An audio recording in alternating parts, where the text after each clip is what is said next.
I know you've talked about Hoffman before. So Hoffman is a modern day attempt to Who's Hoffman? Donald Hoffman. Donald Hoffman. Donald Hoffman is the University of California Irvine neurologist, neuroscientist, something like that.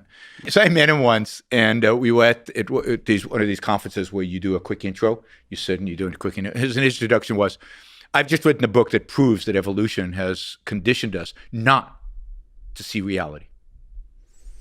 Okay, that is very Kantian. Yeah, and he is basically just presenting pseudoscience to defend Kant's position about epistemology and about metaphysics. And there's nothing original there. And he puts up a bunch of equations, and he says, "I ran a simulation, and it proves I'm right." So Yaron is a little bit frustrated with Donald Hoffman's work. Not frustrated. I just think it's completely wrong, and it's anti-life, anti-mind, anti-evolution. Mm-hmm. I think he's an anti-evolutionist at the end. And I think anytime you say, look, here's the important point. Anytime you say reality doesn't exist. Or that you can't perceive it. Yeah. Well, who are you? Yeah. What do you mean by reality? What do any of your words mean? What does anything you say even mean if it doesn't refer to something that's actually out there in reality? Let me try to defend this point of view, because in a certain kind of sense, I hear it as being humble in the face of the uncertainty that's around us. Sort of, when you speak with the confidence of Ayn Rand and yourself, that reason can be like this weapon that cuts through all the bullshit of the world and makes us like have an ethical, moral life and all those kinds of things, you kind of assume that reason is a superpower that has no limits. Wait, hold on. Hold on a second. Okay, but I got this one. See, this is already leading to a murder by words. Yeah, and we've been only talking for 20 minutes. Wouldn't get together. wouldn't get along together on an island. We just make him our slave. We're all going to get along. He's just going to do the work. But I'm afraid I cannot provide any value as a slave, so this is not going to end well for me. We can provide value as dinner. That's the problem I'm trying to get That's a solution. Okay. But Donald Hoffman says that there is he makes an argument that exactly as you said, that the what we perceive is very, very far from actual physical reality. In fact, we're not able to perceive the physical reality at all. And he also makes the bigger claim that evolution prefers beings who are not attached to reality. So like evolution created creatures that are basically functioning way outside of what the now I got this. Okay, because there's a lot to unpack here, and I hate all of it. Okay, first of all, no, I'm serious. First of all, when you were making that comment about how reason is a superpower beyond limit, you're being ironic, but it's true. And I'll give you one example, which is astronomy. If you look at the physical size of the universe, it's literally in one sense incomprehensible. So he's right in the sense that I do not understand, and none of us understand what it means for 93 million miles away for the sun to be. It's a number on a screen, right? That said, the fact that my mind, and I'm not one of the great thinkers of all time, is capable, we're getting there, is capable of appreciating what the sun means, what heliocentrism means. Mm-hmm. The fact that we can, you're a math person, that you could look at galaxies and reduce it to 10 to the 64th power in terms of distance. That shows the unlimited capacity of the human mind and reason, number one. Number two is, if he says that evolution favors those who are not in touch with reality, and I don't know in what context he's saying that, because that sentence could mean a lot of different things. Evolution is what guides. Reality is what guides evolution. Evolution works because you are fitted to the reality of the situation around you. It's not that someone is sitting down and says, well, I'm going to add a fin to this animal, and that fin helps it swim. I engineer a check mark. It's that mutations occur. The vast majority of mutations are against reality. They do not further this animal's life or this plant's life or this fungus's life. But the ones that are in touch with reality, such as, okay, it's really cold here. There's no predators here. If I could figure out, and I'm using that term very loosely, a way where I could survive in the cold, I don't have predation.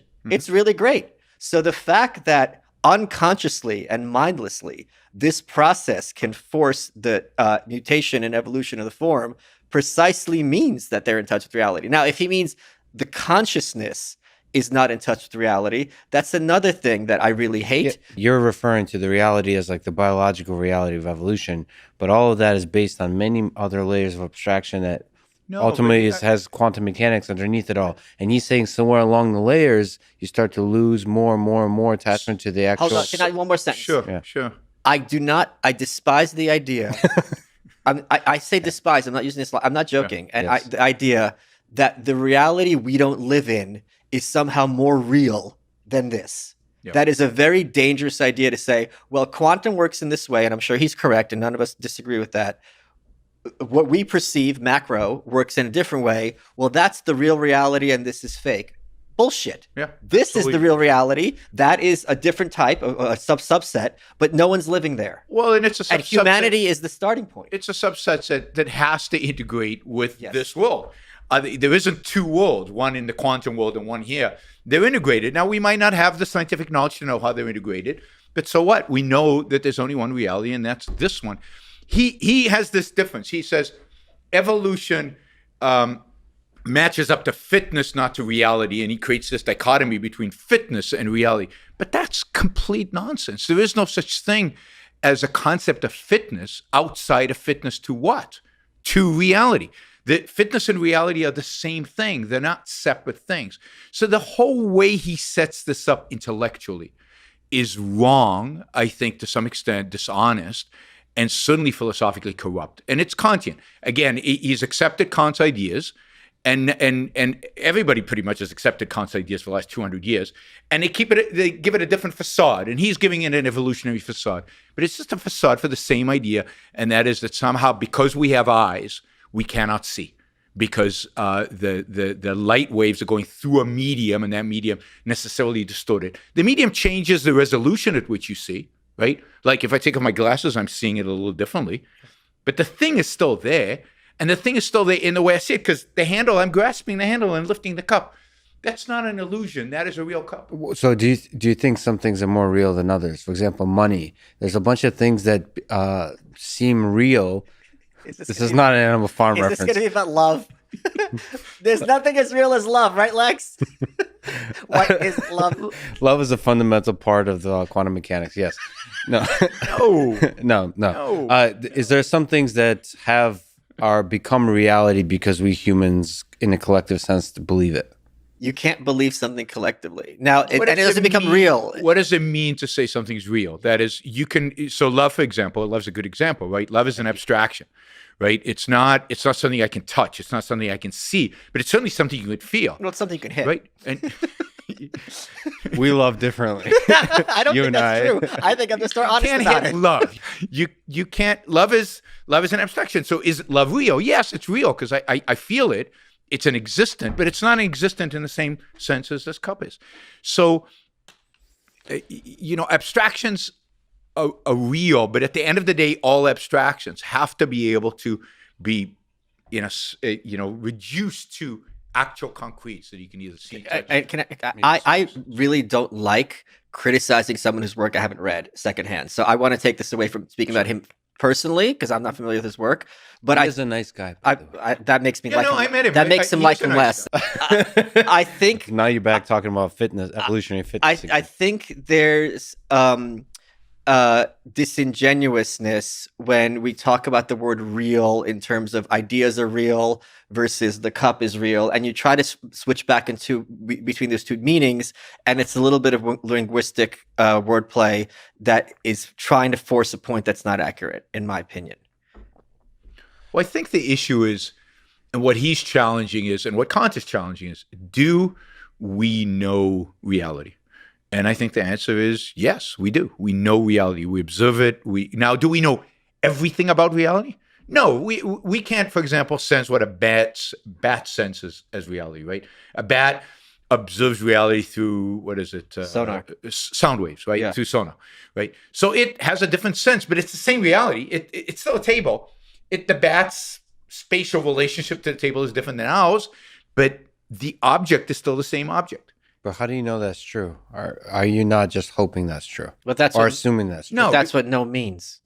No Yes. means I have identified an aspect of reality. That's literally the definition of knowledge. Now, if you say, how are you certain? Well, that's a whole other question. But one of the reasons I know I'm certain is because this happens. Yes. Okay. And so I know this is going to happen. And if I tell you, if you go downstairs, you're going to see, Mr. Jones, and you walk downstairs and I see Mr. Jones, at the very least, something's going on there.